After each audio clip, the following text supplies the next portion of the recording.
Hello YouTube, RJ. Today I got some circuit boards in from PCBWay. I pulled out my little noise cabinet for putting stuff in to measure noises and stuff. Keep it quiet, keep stuff from getting in on it. Got the parts in from Mauser for a couple projects, including what's in here.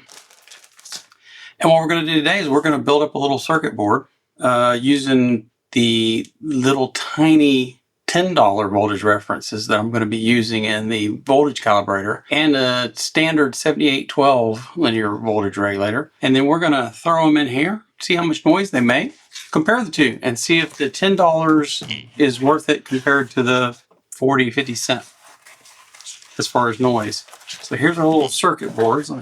Let's get one out. I'll show you what I got, okay? So I wanted to go ahead and do a circuit board to make sure, I didn't want to do it on a proto board because you can create noise and because you got stray capacitance and stuff there. So I wanted this to be like a more fair, attempt. I've got one of those little voltage regulators right here. I don't know if you can see how small that is, but let me get it up here. It is one tiny little beast. And they're $10 a piece, so I put it on an adapter plate on the breadboard with it a little bit. And I'm going to, I've got some new ones in there, but at $10 a piece, I'm going to go ahead and take that one off that adapter board and get it on here. But what you've got is, make sure you can see it decent. This section here is the actual front end voltage supply for the voltage calibrator. It's got the LT1010 on there that will split the rail to give me a positive and negative. And then I've got an LT3045 up here and a 3094 down here for negative and positive. And then over here, I've got separated ground planes and I've got a place for a 7812 to go on, two little capacitors, and we can try both of these circuits to see which one has the least noise and see how much and see if we can actually see a difference. So that's where we're going. So right now what I'm going to do is I'm going to remove this off of here and get it on this board. I won't make you sit and watch that. That's not going to be very interesting. So, okay, I got the board put together. Here, I'll come up and see if I can give you a decent shot of it. It's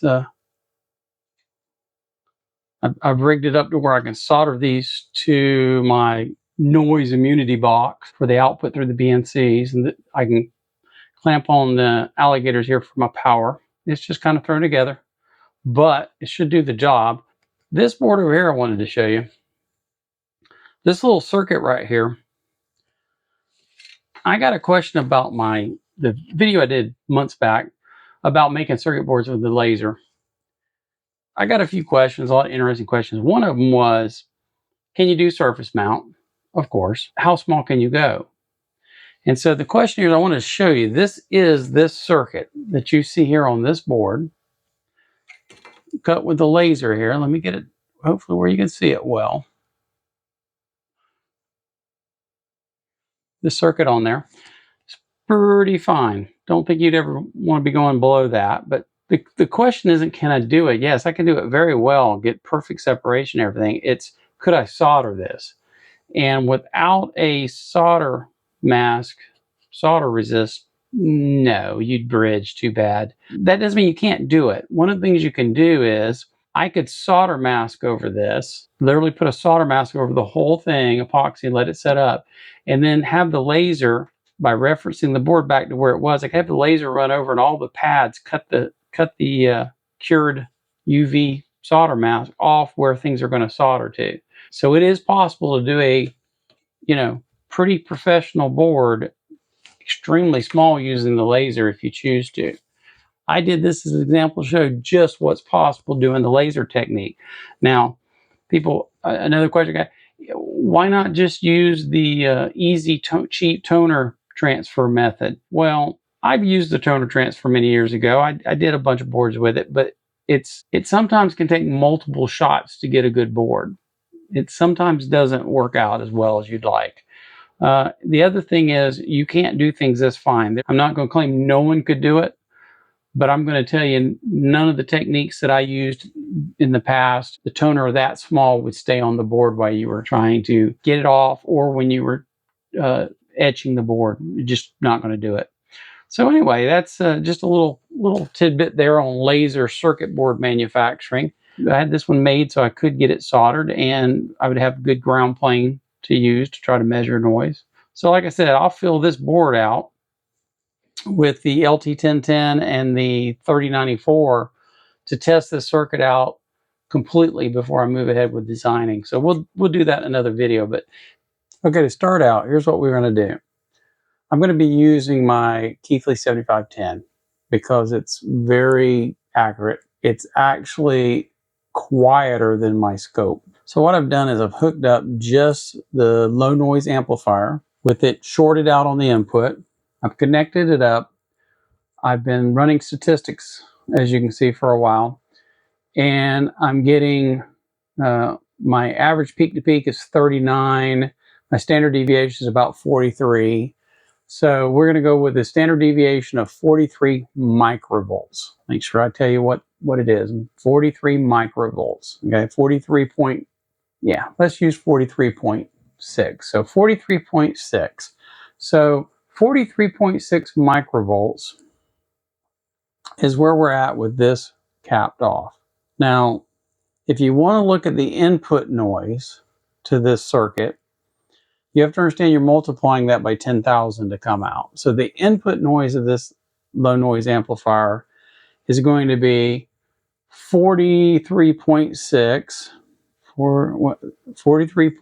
microvolts, so 0.0000436, but we have to divide it by 10,000. That's going to be about 4.36 nanovolts. That's a reading a little lower than what the specs from the guy who made it, but understand everything has errors, okay? But we're down there reading in the ballpark. We're kind of in the ballpark of what we expect to see. So from this, we know that we're kind of reading in the ballpark. Let's go take a look at a mystery device that I've got in. I'll pull it over here. I've got it in my quiet box, my Jim Williams special Christmas cookie box 10 that he taught us to use. So I've got something hooked up in here. Could be one of the voltage regulators on the board. It could be something else. So what I'm going to do is I'm going to hit hook this up. My scope's going to, my meter's going to go crazy. And we're going to have to wait a while for everything to calm down, for the capacitor to do its thing. I'm actually going to give it a couple minutes, and then I'll clear the buffers and let it start doing statistics. So let's let her rip for a little while, and then and we'll go from there. Okay, that's been long enough. Let's take a look at what we got here. It was running about 95. It's about 118 for some reason. I don't know if I bumped something or whatever. Very well could. I'm not sure what's causing it to go up. I guess it's starting to come back down.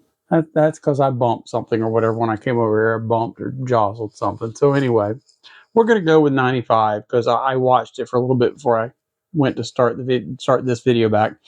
So if we figure that we're talking 95 microvolts, okay, 95 microvolts, but we have to realize that we've got to divide that by 10,000. Oops, not 100,000, because we're getting 10,000 multiplication. That comes out to about 9.5 nanovolts of noise. It's not too bad. Pretty quiet. Quite a quiet device, whatever it is I'm looking at in here. It's definitely the levels above what the amp was giving us, so that's good because we know that we can't measure below what the amp can do on its input. We have to be above that, and we are above that, so that's good. So what's the mystery device? Well, it's not our circuit board. This meter's going to go crazy when we do all this. It's a 9-volt battery. I've got the 9-volt battery hooked up with just a coupling capacitor to knock the DC out, and that's what we're looking at. We're looking at the noise from a 9-volt alkaline battery. Give me just a minute. I'm going to rig up for the board. I'm going to rig up supposed to be uber quiet voltage regulator, the little surface mount. We're going to see what we get from that, and then we're going to look at a 7809 and see what we get from there. So I got the 3045, the LT3045 board hooked up. Had it running a while now. I'm going to go with, let's go ahead and use 80. So if it's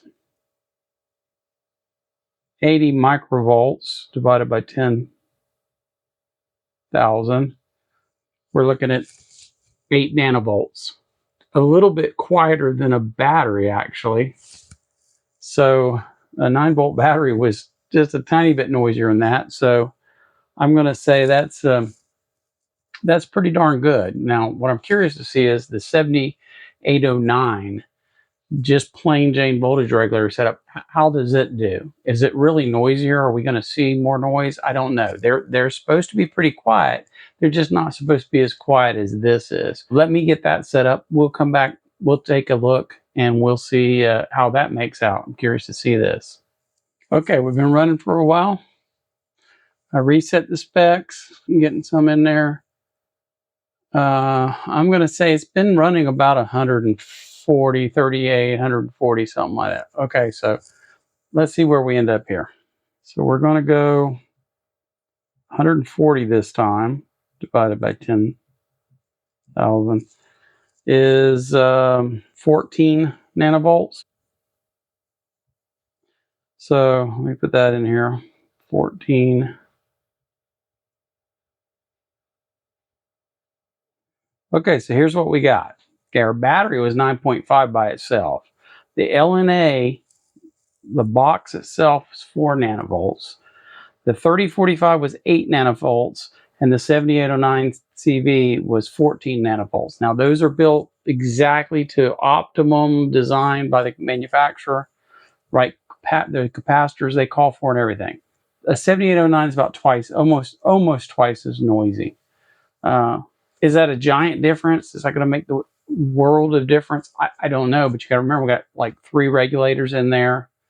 We've got the LT1010 to split the rails.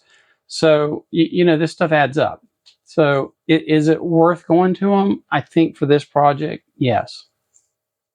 Is it going to be something in a typical project? Absolutely not. For a typical project that we normally would do, it would make no sense of doing this. But it does look like it is quieter, and it does look like it might be the way to go. Now, the LT3045 actually claims to be 10 times quieter than that. It claims 0.8 nanovolts. I'm not saying you can't reach that. I'm sure you probably can in the perfect conditions, in the perfect lab, with the perfect equipment. I can't replicate that. This is what I can replicate. This is going to be with the same testing equipment methodology. This is going to be the relative that I'm able to do. Probably the 7809 CV might be quieter under perfect conditions too. I've done what I can in the lab here, and I think this is a good reference for, you know, relative to each other. Feel good about it. I've seen batteries come in at, some people come in at 4 to 5 nanovolts. So, you know, my testing here may be, you know, 4 nanovolts higher than what, but everything should relatively be in that range. So I'm going to say that this is good enough for me. I'm going to go with the LT3045 style regulators in the power supply. So hey, thanks for hanging out with me in the lab. I hope you enjoyed a little bit of testing today. I hope that this is of some interest to you. And most of all, I hope you'll hit that like button and see me in my next video.